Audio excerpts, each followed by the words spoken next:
Hi friends, നമസ്കാരം. Krishna's story time എല്ലാവർക്കും സ്വാഗതം. ശ്യാമവർണ്ണൻ കഥ കേൾക്കാം.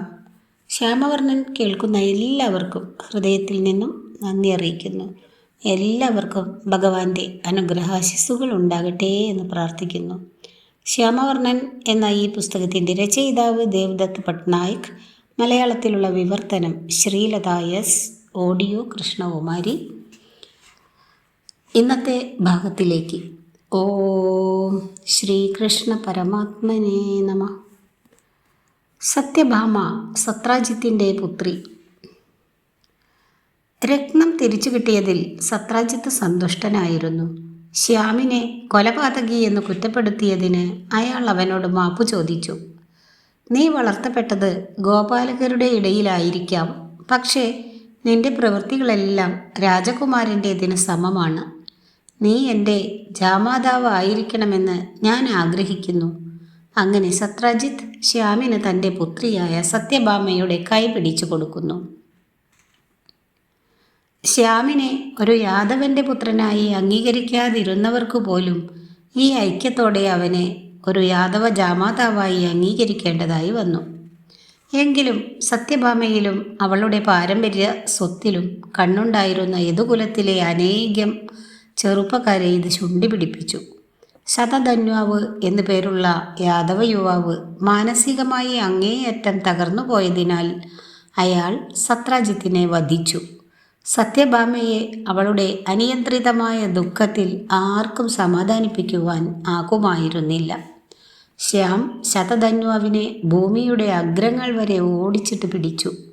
അവസാനം കൊലയാളിയുടെ ശിരസ് തൻ്റെ ചക്രായുധം വെച്ച് മുറിച്ച് മാറ്റിക്കൊണ്ട് തൻ്റെ പത്നി പിതാവിൻ്റെ മരണത്തിന് പകരം വീട്ടി.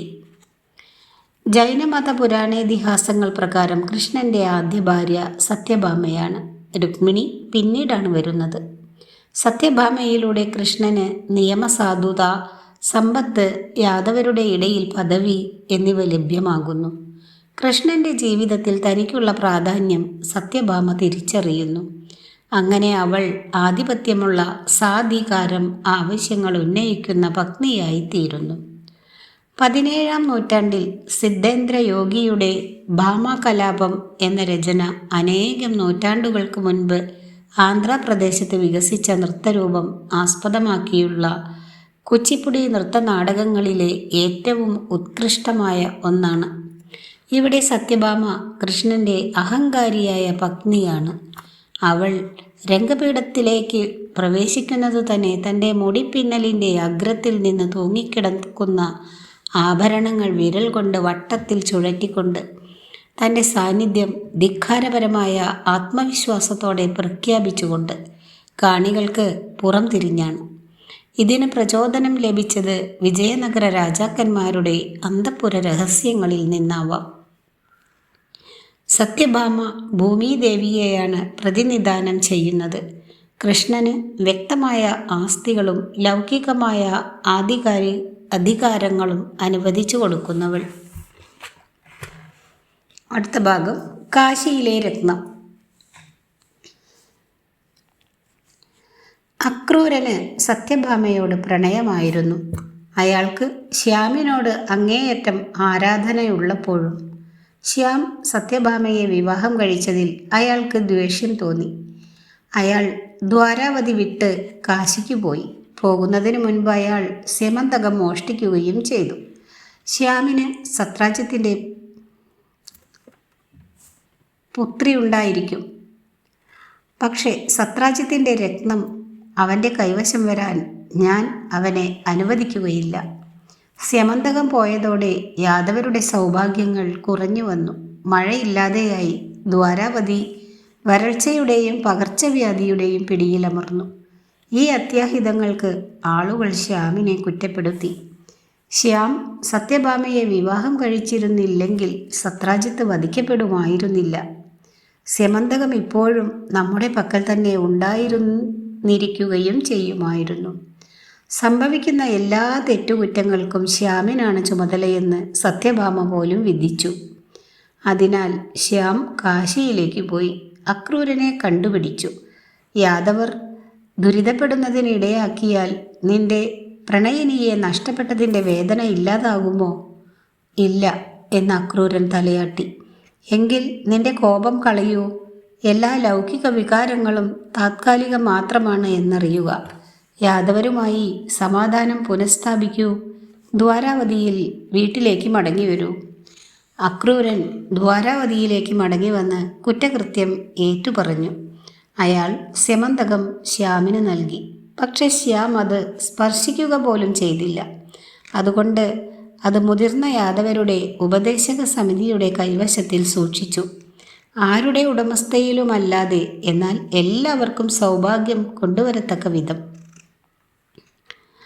പാലാഴി കടഞ്ഞപ്പോൾ കടലിൽ നിന്ന് ലഭിക്കുകയും വിഷ്ണു ധരിക്കുകയും ചെയ്ത കൗസ്തുഭരത്നത്തിൻ്റെ അതേ ഉദ്ദേശ ലക്ഷ്യം തന്നെയാണ് സ്യമന്തകരത്നത്തിനും നിർവഹിക്കാനുള്ളത്. ആഗ്രഹപൂർത്തീകരണം സാധ്യതമാക്കുന്ന രത്നമായ ചിന്താമണിയായും കല്ലിനെ സ്വർണമാക്കി മാറ്റുവാൻ കഴിവുള്ള രത്നമായ പരശ്മണി ആയും അതിനെ ബന്ധിപ്പിക്കുന്നുണ്ട്. ഇതേപോലെയുള്ള ഭാഗ്യം സമ്മാനിക്കുന്ന രത്നങ്ങൾ സർപ്പങ്ങളുമായി ബന്ധപ്പെട്ടിട്ടുണ്ട്. നാഗാമണി ആനകളുമായി ബന്ധപ്പെടുത്തി ഗജമണിയും ഉണ്ട്. അടുത്ത ഭാഗം കാളിന്തി എന്ന നദീദേവത.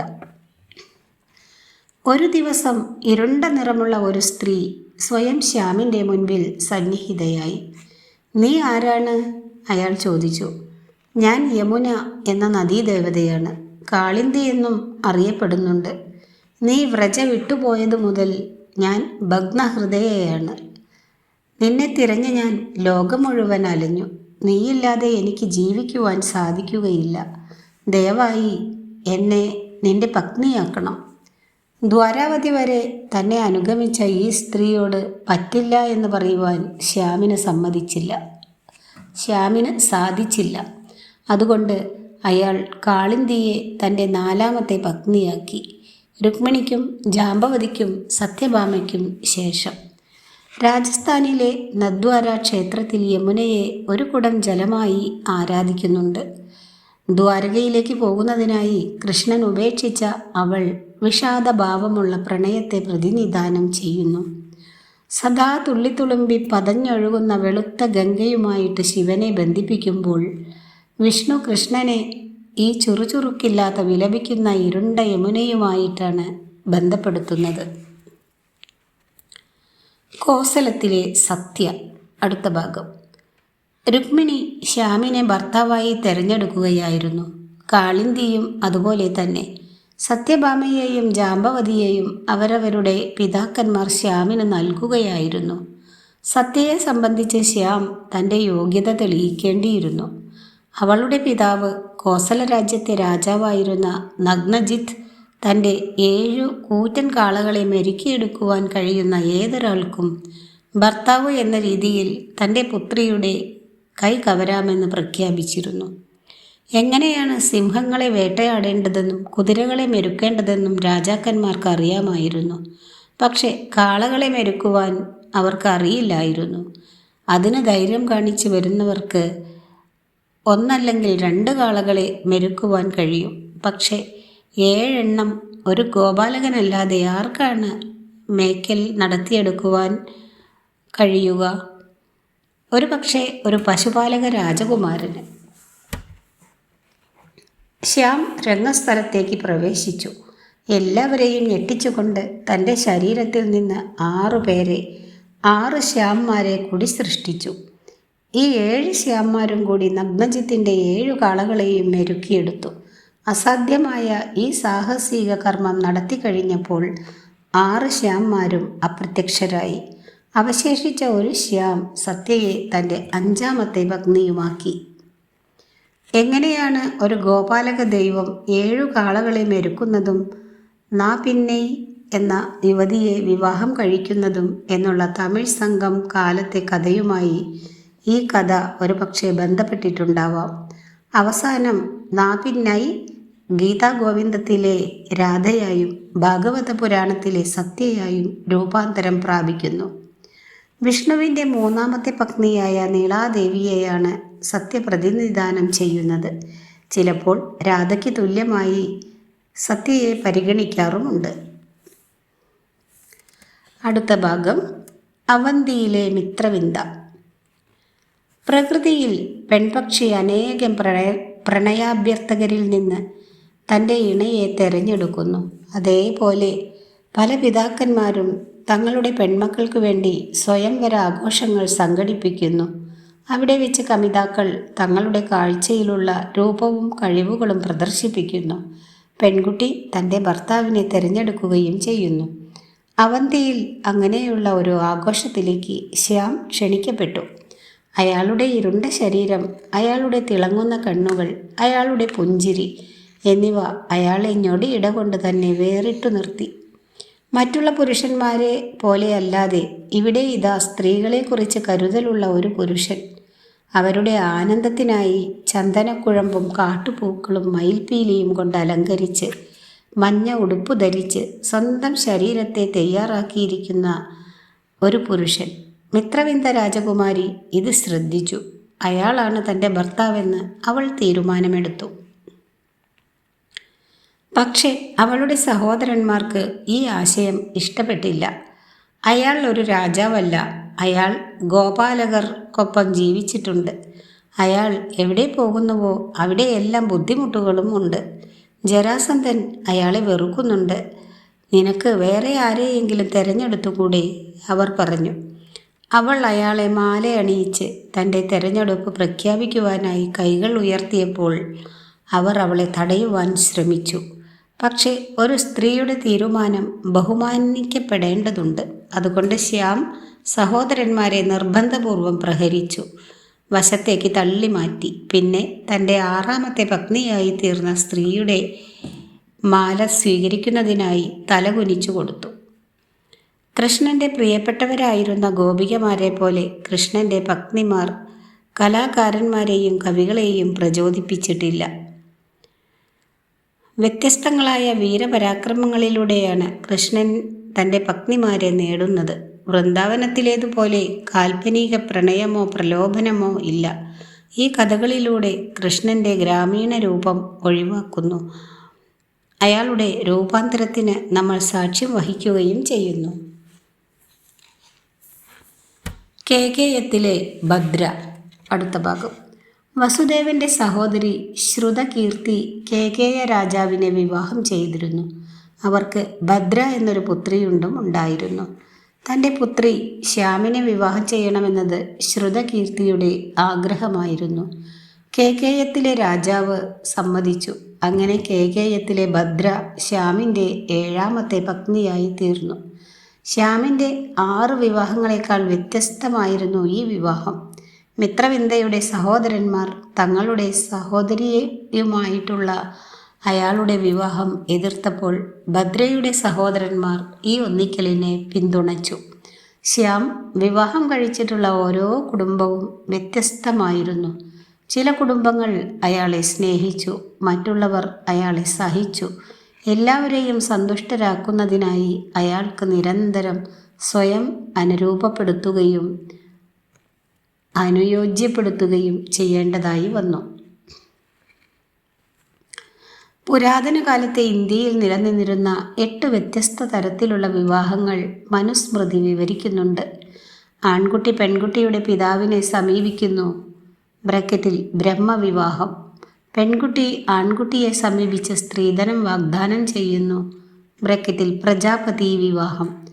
മൂല്യമുള്ള ഒരു സേവനദാതാവിന് സേവനത്തിൻ്റെ പ്രതിഫലമായി പെൺകുട്ടിയെ നിർദ്ദേശിക്കുന്നു ദേവവിവാഹം. പെൺകുട്ടിയെ ഒരു സന്യാസിക്ക് നൽകുന്നു. കുടുംബം സജ്ജീകരിക്കുന്നതിനായി ഒരു പശുവിനെയും കാളയെയും കൂടി സമ്മാനമായി ഒപ്പം നൽകുകയും ചെയ്യുന്നു ഋഷിവിവാഹം. ഒരു പെൺകുട്ടിയെ വിലയ്ക്ക് വാങ്ങുന്നു അസുരവിവാഹം. ഒരു പെൺകുട്ടിയെ തട്ടിക്കൊണ്ടുപോകുന്നു രാക്ഷസവിവാഹം. ആരുടെയും അംഗീകാരം വാങ്ങാതെ ആൺകുട്ടിയും പെൺകുട്ടിയും പരസ്പരം തെരഞ്ഞെടുക്കുന്നു ഗാന്ധർവ വിവാഹം. ഒരു പെൺകുട്ടിയെ അവളുടെ അനുവാദമില്ലാതെ നിർബന്ധമായി വിവാഹം ചെയ്യിക്കുന്നു പിശാച് വിവാഹം. അടുത്ത ഭാഗം മാദ്രയിലെ ലക്ഷ്മണ. മാദ്രയിലെ ബൃഹത്സേനൻ ഒരു ധനുർവിദ്യാ മത്സരം സംഘടിപ്പിച്ചിരുന്നു.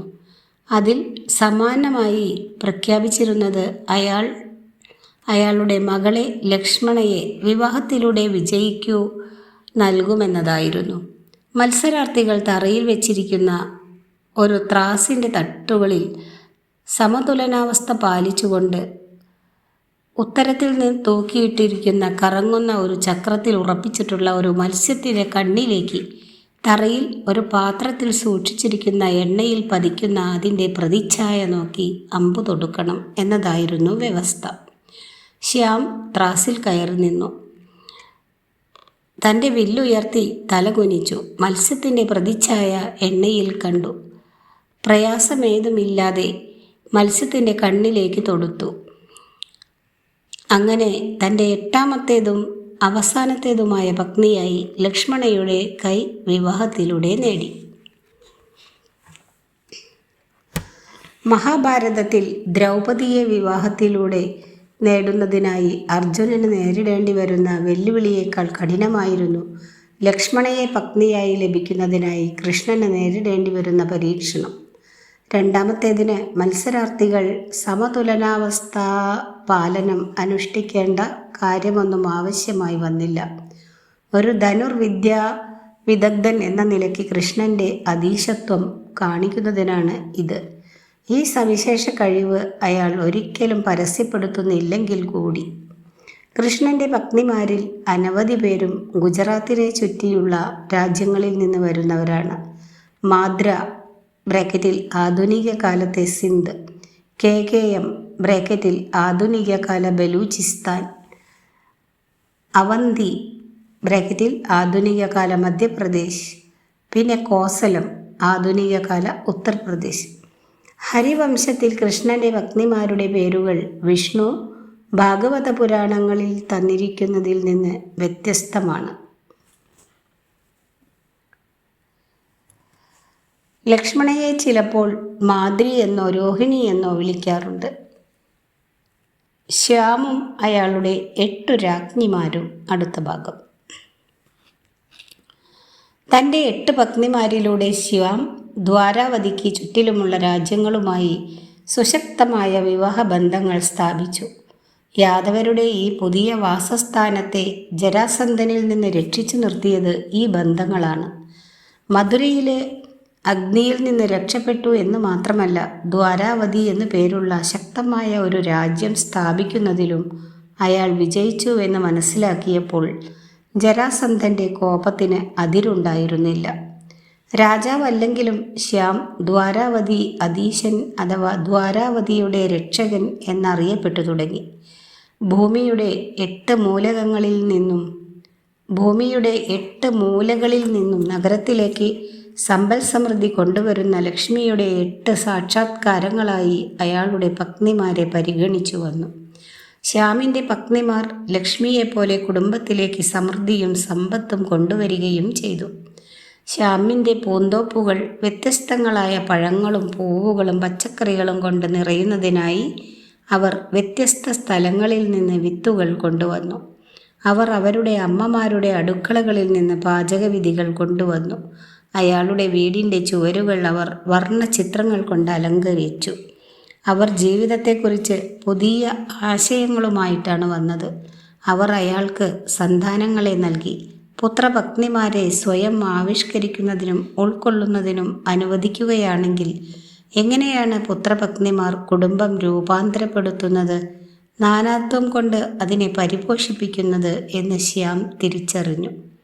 ഒരു കുടുംബത്തിലേക്ക് പുതിയ ആശയങ്ങൾ അംഗീകരിക്കണമെങ്കിൽ എന്താണോ നൽകുന്നത് അത് സ്വീകരിക്കത്തക്ക വിധം ഹൃദയത്തെ വിശാലമാക്കിയേ മതിയാവൂ.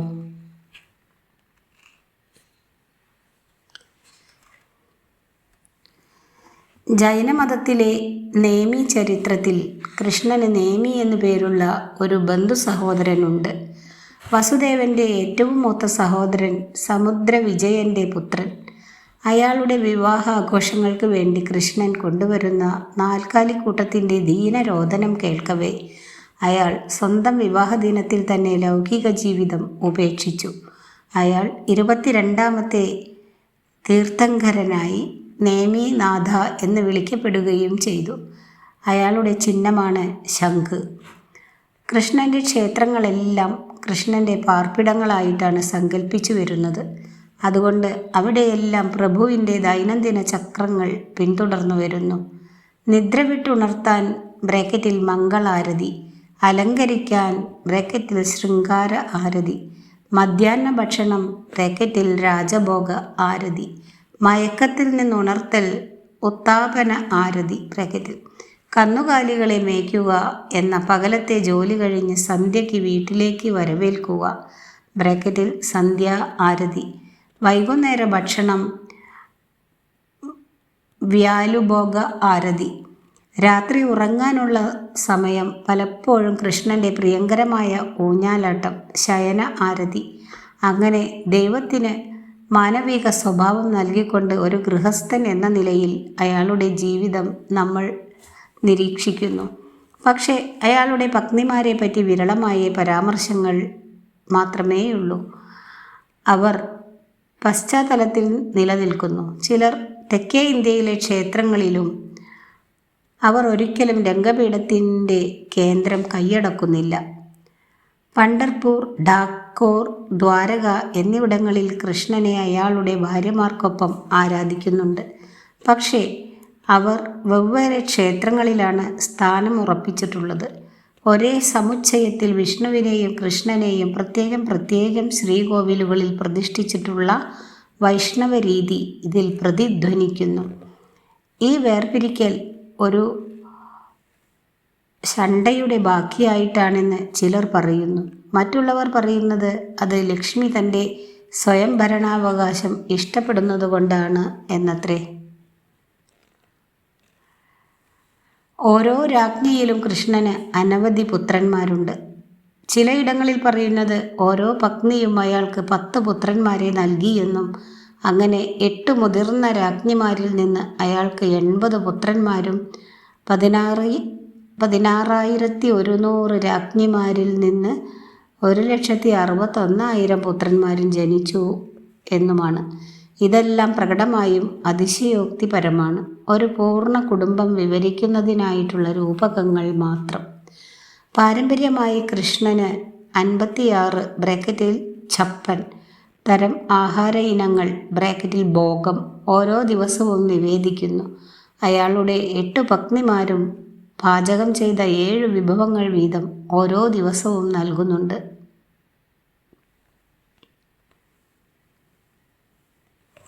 ശ്യാം കൈമാറ്റം ചെയ്യപ്പെടുന്നു. അടുത്ത ഭാഗം. ഒരു ദിവസം സ്വർഗീയ സന്യാസിയായ നാരദൻ ദ്വാരാവതിയിലെത്തി. ശ്യാമിൻ്റെ പത്നിമാരിൽ ആരാണ് യഥാർത്ഥത്തിൽ അയാളെ സ്നേഹിക്കുന്നതെന്ന് കണ്ടുപിടിക്കുക എന്നതായിരുന്നു നാരദൻ്റെ ആഗമനോദ്ദേശ്യം. പത്നിമാർ നാരദനെ സ്വാഗതം ചെയ്തു. അയാൾക്ക് ലഘുഭക്ഷണം നൽകി ഒരു സമ്മാനവും വാഗ്ദാനം നൽകി. ഒരു സമ്മാനം? നിങ്ങൾക്ക് ശ്യാമിനെ എനിക്ക് തരുവാൻ കഴിയുമോ? അയാൾ ചോദിച്ചു. അവനൊഴിച്ച് മറ്റെന്തു വേണമെങ്കിലും തരാം, അവർ അപേക്ഷിച്ചു. എങ്കിൽ എനിക്ക് അവൻ്റെ തുല്യഭാരത്തിൽ എന്തെങ്കിലും നൽകൂ എന്നായി നാരദൻ. 2 വലിയ തട്ടുകളുള്ള ഒരു വലിയ തുലാസ് കൊട്ടാരത്തിൽ കൊണ്ടുവന്നു. ശ്യാമിനെ അതിൽ ഒരു തട്ടിലിരുത്തി. മറ്റേ തട്ടിൽ സത്യഭാമയുടെ അധീനതയിലുള്ള ഏറ്റവും അമൂല്യമായ വസ്തുക്കൾ, എല്ലാം സ്വർണവും ആഭരണങ്ങളും വെച്ചു. പക്ഷെ അവയൊന്നും ശ്യാമിൻ്റെ അത്രയും തൂങ്ങുന്നില്ലെന്ന് അവൾ അത്ഭുതത്തോടെ മനസ്സിലാക്കി. യഥാർത്ഥത്തിൽ അവൾ എത്രത്തോളം കൂടുതൽ ദ്രവ്യം തട്ടിൽ കൂമ്പാരം കൂട്ടി വയ്ക്കുന്നുവോ അത്രത്തോളം ഭാരം അവളുടെ വശത്ത് കുറഞ്ഞു വരികയാണ് ചെയ്തത്. അതീവ ദുഃഖത്താൽ കണ്ണുനീരൊലിപ്പിച്ച് അവൾ ആ ശ്രമം ഉപേക്ഷിക്കുന്നതിന് നിർബന്ധിതയായി. രുക്മിണി തട്ടിലെ എല്ലാ അമൂല്യ വസ്തുക്കളും ഒഴിപ്പിച്ച് പകരം അവിടെ തുളസിച്ചെടിയുടെ ഒരു തളിരിലത്തണ്ട് വെച്ചു. ഇതാണ് ശ്യാമിനോടുള്ള എൻ്റെ പ്രണയത്തിൻ്റെ അടയാളം, അവൾ പറഞ്ഞു. ഉടനടി തട്ട് താഴ്ന്നു. ലോകത്തിൻ്റെ സകല ഭൗതിക മൂല്യങ്ങളെക്കാളും വലിപ്പമുള്ളവനാണ് ശ്യാം എന്നും, എന്നാൽ ശ്യാമിനോടുള്ള സ്നേഹം ശ്യാമിനേക്കാൾ തന്നെ വലുതാണെന്നും രാജ്ഞിമാരും നാരദനും തിരിച്ചറിഞ്ഞു. തുളസിച്ചെടിയുടെ ഭക്തിയുടെ ഒരു അടയാളമാണ്. തുളസിച്ചെടി ഭക്തിയുടെ ഒരു അടയാളമാണ്. ഈ കഥയിൽ അധികമായ മൂല്യം നൽകിയിരിക്കുന്നത് സ്വർണത്തിൻ്റെ മൂല്യത്തിനേക്കാൾ ഒരു ചെടിയുടെ ദൃഷ്ടാന്തപരമായ മൂല്യത്തിനാണ്. അനേകം കൃഷ്ണക്ഷേത്രങ്ങളിലും പ്രത്യേകിച്ച് തെക്ക് തേങ്ങയും ചോറും ഏത്തപ്പഴവും ഭക്തൻ്റെ അല്ലെങ്കിൽ ഭക്തയുടെ ഭാരത്തിന് തുല്യമാകുന്നതുവരെ തൂക്കി നിവേദിക്കാറുണ്ട്. ഇത് നമ്മളെ തുലാസ് സംഭവം ഓർമ്മിപ്പിക്കുന്നു.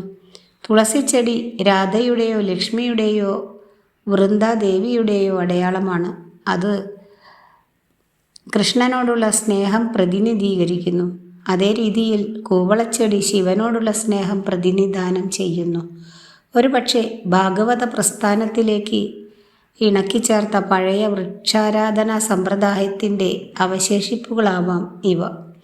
കൃഷ്ണനോടുള്ള സ്നേഹം എന്ന ആശയത്തിന് കൃഷ്ണനേക്കാൾ മഹത്വമുണ്ട്, അല്ലെങ്കിൽ രാമൻ്റെ പേര് രാമനേക്കാൾ മഹത്വമുള്ളതാണ് എന്നുള്ളത് ഭക്തി പുരാവൃത്തങ്ങളിൽ ആവർത്തിച്ചു വരാറുള്ള പ്രമേയമാണ്. കൃഷ്ണൻ്റെ 8 പത്നിമാരെ ചിലപ്പോൾ 8 ദിക്കുകളായി ബ്രാക്കറ്റിൽ 4 അടിസ്ഥാനപരമായതും അവയുടെ മധ്യത്തിലൂടെയുള്ള 4 എണ്ണവും സങ്കല്പിക്കാറുണ്ട്. അവ ശക്തിയും പ്രതിലോമ ശക്തിയുമായി വർത്തിച്ച് കൃഷ്ണൻ പ്രധാന ധ്രുവം ആയിരിക്കുന്ന ഒരു ഉത്തമ കൂടാരം സൃഷ്ടിക്കുന്നു. രാധയുടെ പ്രണയം അടുത്ത ഭാഗം. പക്ഷേ രുക്മിണിയുടെ പ്രണയം രാധയുടേതിനേക്കാൾ മഹത്തരമായിരിക്കുമോ? നാരദൻ സന്ദേഹിച്ചു. ശ്യാം മറുപടി പറഞ്ഞില്ല. ഏതാനും ദിവസങ്ങൾക്കു ശേഷം ശ്യാം അസുഖം ബാധിച്ച് കിടപ്പിലായി. ദ്വാരാവതിയിലെ വൈദ്യന്മാർക്ക് ആർക്കും അയാളെ സഹായിക്കുവാൻ കഴിഞ്ഞില്ല. പനി വർദ്ധിച്ചുകൊണ്ടേയിരുന്നു. അവസാനം ശ്യാം പറഞ്ഞു, എന്നെ യഥാർത്ഥത്തിൽ സ്നേഹിക്കുന്ന ഒരു സ്ത്രീയുടെ പാദത്തിൽ നിന്നുള്ള ധൂളിക്ക് മാത്രമേ എന്നെ സുഖപ്പെടുത്തുവാൻ കഴിയൂ. ഇത് ഞാൻ ഇതിനു മുൻപ് വൃന്ദാവനത്തിലായിരിക്കുമ്പോഴും അനുഭവിച്ചിട്ടുണ്ട്.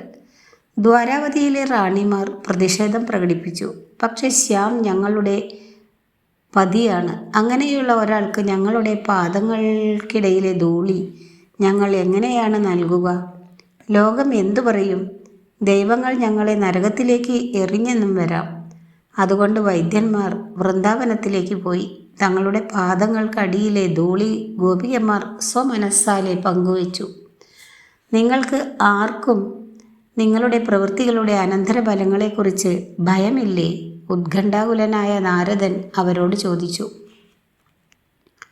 രാധ മറുപടി പറഞ്ഞു, ഞങ്ങളുടെ പ്രിയപ്പെട്ട ശ്യാമിനു വേണ്ടി എന്ത് സഹിക്കുവാനും ഞങ്ങൾ തയ്യാറാണ്.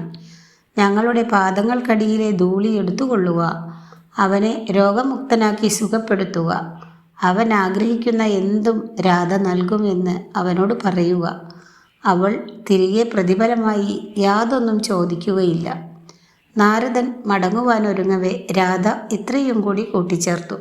അവൻ്റെ പുല്ലാങ്കുഴൽ സംഗീതവാദനം കൊട്ടാരത്തിൽ കേൾക്കാത്തതിൽ അവർക്ക് ഇഷ്ടക്കേട് തോന്നാമെങ്കിലും അവനെ പകൽ വെളിച്ചത്തിൽ കാണുന്നതിനും പൊതുസ്ഥലങ്ങളിൽ വെച്ചുള്ള ആഘോഷങ്ങളിൽ അവൻ്റെ അരികെ ഇരിക്കുന്നതിനും അവർക്ക് സാധിക്കുന്നുണ്ടല്ലോ. രാധ എന്നും അവനെ രാത്രികാലങ്ങളിലേ കണ്ടിട്ടുള്ളൂ, അതും രഹസ്യമായി മാത്രം. കൃഷ്ണൻ്റെ പത്നിമാർ വ്യത്യസ്ത സ്ഥലങ്ങളിൽ നിന്ന് വരുന്നവരാണെങ്കിലും ഗോപികമാർ എല്ലാവരും ഒരേ സ്ഥലത്ത് നിന്നുള്ളവരാണ്. പത്നിമാർ നിയന്ത്രണങ്ങൾ ധീരോദാത്തത ആയി കണക്കാക്കുന്ന വേദപരമായ മുഖ്യധാര പാരമ്പര്യം പ്രതിനിധീകരിക്കുന്നു. ഗോപികമാർ ആകട്ടെ രഹസ്യമായിട്ടാണെങ്കിൽ കൂടി നിയന്ത്രണങ്ങൾ നീക്കുന്ന നിഗൂഢമായ താന്ത്രിക രീതിയിലുള്ള പാരമ്പര്യം പ്രതിനിധാനം ചെയ്യുന്നു. രാജാക്കന്മാരോട് ബ്രാക്കറ്റിൽ ക്ഷത്രിയർ, പ്രവൃത്തി പദത്തിലും ബ്രാക്കറ്റിൽ കർമ്മമാർഗം, പുരോഹിതരോട് ആശയങ്ങളുടെ പാതയിലും ബ്രാക്കറ്റിൽ ജ്ഞാനമാർഗം ശ്രദ്ധ കേന്ദ്രീകരിക്കുവാൻ പറയുകയും ചെയ്തുവെങ്കിൽ സമൂഹത്തിന് സേവനങ്ങൾ നൽകുന്നവർ ബ്രാക്കറ്റിൽ ശൂദ്രർ ഉപാസനയുടെ മാർഗം ബ്രാക്കറ്റിൽ ഭക്തിമാർഗം ആണ് തിരഞ്ഞെടുത്തത്. ഇതാണ് കൃഷ്ണനെ ആരാധിക്കുകയും അവനെ സേവിക്കുകയും ചെയ്യുന്ന ഗോപികമാരുടെ പെരുമാറ്റത്തിലൂടെ പ്രകടിപ്പിക്കപ്പെടുന്നത്. ഖൊള്ള കലാപം എന്നത് ആന്ധ്രാപ്രദേശത്തുള്ള ഒരു പ്രധാനപ്പെട്ട നൃത്തനാടക അവതരണമാണ്. കലാപം എന്നത് അടുത്തുള്ളത് കലാപം എന്നത് ആന്ധ്രാപ്രദേശത്തു നിന്നുള്ള ഒരു ഗൊള്ള കലാപം എന്നത് ആന്ധ്രാപ്രദേശത്തു നിന്നുള്ള ഒരു പ്രധാനപ്പെട്ട നൃത്തനാടക അവതരണമാണ്. അതിൽ ഒരു ഗോപികയ്ക്കും ഗൊള്ള ബ്രാഹ്മണനും ഇടയിൽ ഒരു നീണ്ട സംഭാഷണം നടക്കുന്നുണ്ട്. ആക്ഷേപഹാസ്യം ഉപയോഗിച്ചുകൊണ്ട് ആ ഗ്രാമീണ വനിത സാമൂഹിക പദവിയുടെ കാരണത്താൽ മാത്രം ആ മനുഷ്യൻ്റെ സ്വയം ഏറ്റെടുത്ത മേൽക്കോയ്മയെ തമാശ രൂപേണ വെല്ലുവിളിക്കുന്നുണ്ട്.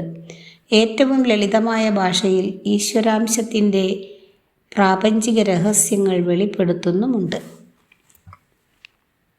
ഇതോടുകൂടി ഈ ഭാഗം അവസാനിച്ചിരിക്കുന്നു. അടുത്ത ദിവസം ഗൃഹസ്ഥൻ എന്ന ഭാഗം കേൾപ്പിക്കാം. വീഡിയോ ഇഷ്ടമായാൽ എല്ലാവരും ഒന്ന് ലൈക്ക് ചെയ്യുക.